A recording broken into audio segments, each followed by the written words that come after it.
Et touchez pas à nos VF, hein. Ah, surtout pas, hein. Sinon, oh. Et comment vous voyez l'évolution ou le futur de votre métier? L'intelligence artificielle, déjà, c'est très énergivore.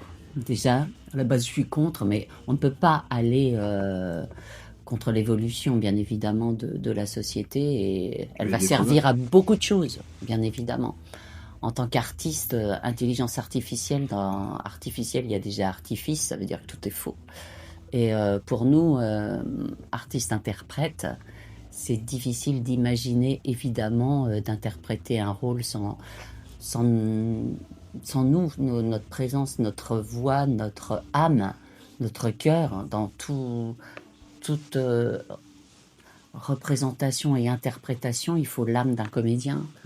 Voilà, pour moi, à ce niveau-là, on attend vraiment que le gouvernement décide enfin de légiférer et qu'on soit protégé pour que ça reste une exception culturelle. Et que ça reste une activité humaine, surtout.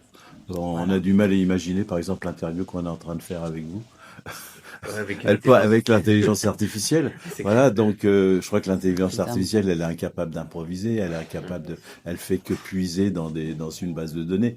Bon, voilà, la crainte, c'est que le doublage se transforme en une traduction sonore, hein, sans émotion. On appréhende pour la jeune génération qui arrive maintenant, des comédiens. Je veux dire, nous, on a eu la chance de travailler dans différents secteurs avec la voix. Et là, c'est sûr qu'il va y avoir des pertes, hein, forcément. Le public revendique la version française avec À un doublage 83%. à 83%. C'est énorme, voilà. Donc, bon, c'est ça, je veux dire, c'est un élément de protection de notre secteur. Hein. Si les gens refusent des doublages avec l'intelligence artificielle.